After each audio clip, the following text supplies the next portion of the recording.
Hai, jumpa lagi dengan saya, Edu. Kali ini kita akan meneruskan pembahasan materi tentang produk. Materi pokok yang akan kita bahas adalah klasifikasi produk. Oke, kita mulai ya. Klasifikasi produk adalah pembagian produk berdasarkan kriteria-kriteria tertentu, di mana klasifikasi ini dapat dilakukan dengan menggunakan berbagai macam sudut pandang. Produsen melakukan klasifikasi produk dengan tujuan untuk mendapatkan kelompok produk yang memiliki perilaku seragam atau hampir seragam. Secara umum, para pemasar mengklasifikasikan produk berdasarkan yaitu, yang pertama, klasifikasi produk berdasarkan keberwujudan atau tangibility. Pada klasifikasi produk ini dibagi ke dalam dua kelompok utama, yaitu yang pertama, barang. Barang merupakan produk yang berwujud fisik. Barang dapat dilihat, diraba, dirasa, dipegang, disimpan, dipindahkan, dan perlakuan fisik lainnya. Contohnya adalah televisi, handphone, laptop, gula, sabun, dan lain-lain. Yang kedua, jasa. Jasa merupakan produk yang tidak memiliki bentuk atau abstrak, yang berupa kegiatan atau aktivitas yang bermanfaat dan dapat memenuhi kebutuhan konsumen. Produk jasa dapat dikaitkan atau tidak dikaitkan dengan suatu produk fisik. Contoh produk dalam bentuk jasa yaitu ojek online, taksi online, travel, servis mobil atau servis motor, kursus menjahit, bimbingan belajar, dan lain-lain. Klasifikasi produk yang kedua yaitu klasifikasi produk berdasarkan daya tahan atau durability. Untuk klasifikasi ini dapat dikelompokkan menjadi dua, yaitu yang pertama, barang tidak tahan lama atau non-durable goods. Adalah barang berwujud yang habis dikonsumsi dalam satu atau beberapa kali pemakaian. Dengan kata lain, umur ekonomisnya kurang dari 1 tahun. Contohnya yaitu sabun, pasta gigi, minuman, makanan, dan lain-lain. Yang kedua yaitu barang tahan lama atau durable goods. Adalah barang berwujud yang dapat bertahan lama dengan banyak pemakaian, atau umur ekonomisnya untuk pemakaian normal adalah 1 tahun lebih. Misalnya, sepatu, handphone, laptop, televisi, lemari es, AC, dan lain-lain. Untuk klasifikasi produk yang ketiga adalah klasifikasi produk berdasarkan kegunaan. Berdasarkan kriteria ini, Fandi Ciptono mengklasifikasikan produk menjadi dua kelompok, yaitu produk konsumen dan produk industrial. Untuk yang pertama kita bahas adalah produk konsumen atau consumer's good. Produk konsumen adalah produk yang dibeli konsumen untuk dikonsumsi sendiri oleh individu atau rumah tangga. Produk ini dapat dikelompokkan menjadi 4 jenis, yaitu yang pertama, convenience goods atau produk sehari-hari. Adalah produk konsumen yang pada umumnya memiliki frekuensi pembelian yang tinggi, dibutuhkan dalam waktu segera, dan keputusan membeli tidak memerlukan banyak pertimbangan atau berdasarkan kebiasaan sehari-hari. Berdasarkan cara pembeliannya, convenience goods dikelompokkan menjadi 3 jenis, yaitu yang pertama, staples goods atau barang yang merupakan bahan pokok.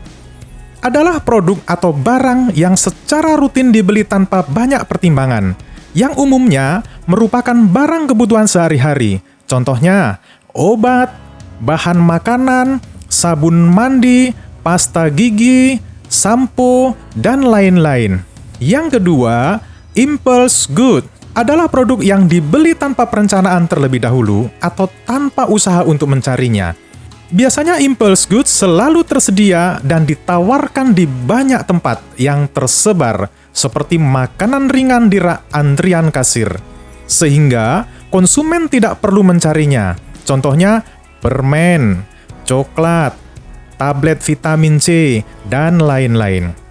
Yang ketiga adalah emergency goods, atau barang darurat atau mendesak, yaitu produk yang dibeli konsumen karena dibutuhkan secara mendesak ketika masa-masa kritis atau darurat.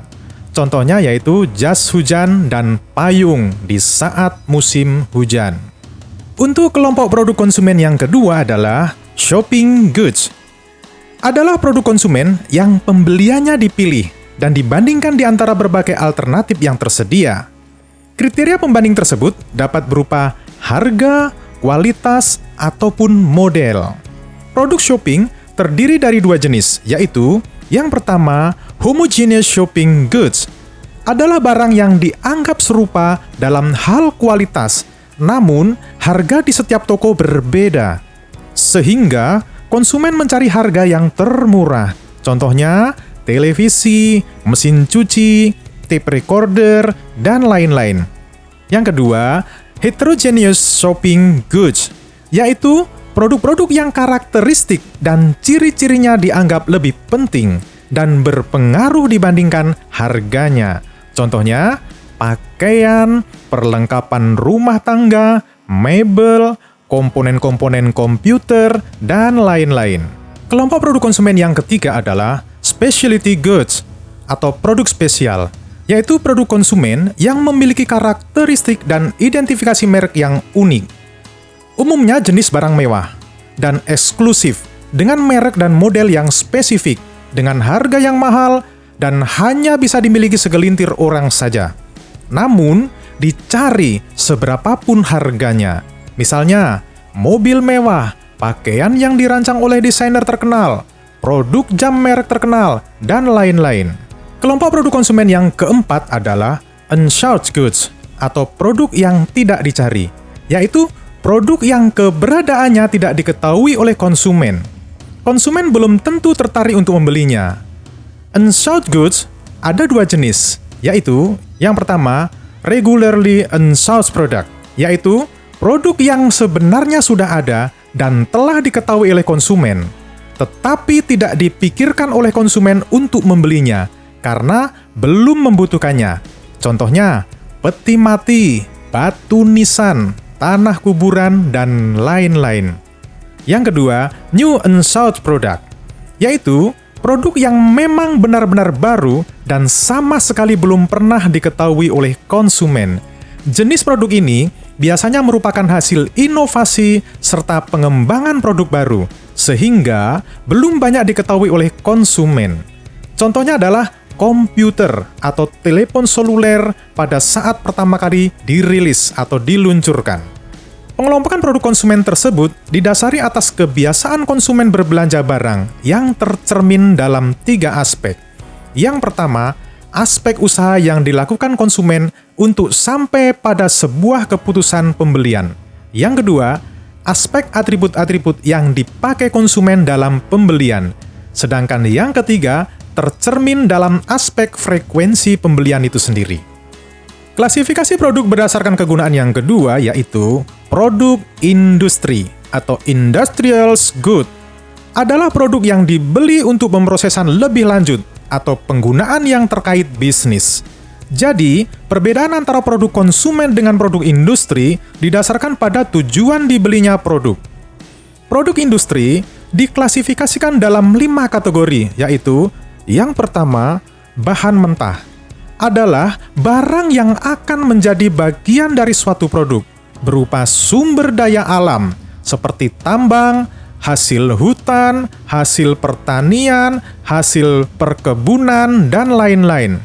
Yang kedua, bahan manufaktur. Adalah produk industri yang menjadi bagian dari produk jadi. Produk ini telah diproses dalam kondisi tertentu dan menjadi bahan dalam proses lebih lanjut. Misalnya, besi tuang untuk dijadikan batangan baja, benang yang dipintal untuk menjadi kain, dan tepung yang diolah untuk menjadi roti. Yang ketiga, instalasi. Adalah produk perusahaan yang dibuat tahan lama, berharga mahal, merupakan sarana utama bagi perusahaan pengguna, misalnya generator pembangkit listrik, mesin diesel, dan bangunan pabrik. Bus untuk perusahaan transportasi, dan pesawat terbang untuk perusahaan penerbangan komersil. Yang keempat, perlengkapan operasi, yang digunakan dalam operasi produksi sebuah perusahaan, namun tidak berpengaruh secara signifikan pada skala operasi. Perlengkapan operasi tidak menjadi bagian nyata dari produk jadi, misalnya cash register untuk toko, alat-alat transport untuk mengangkat barang dalam gudang dan lain-lain. Yang kelima adalah alat bantu, yaitu tergolong convenience products pada sektor perusahaan.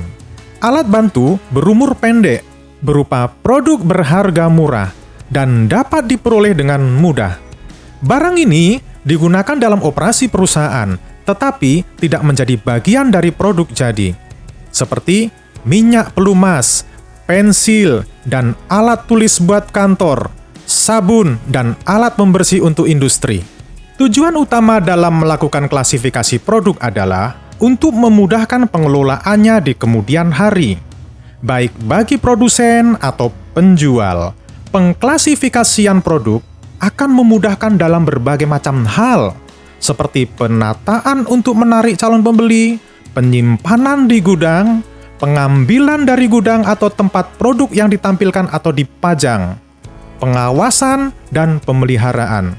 Sementara itu, bagi konsumen, pengklasifikasian produk untuk memudahkan pembeli dalam memilih atau menyebutkan pesanan yang diinginkan.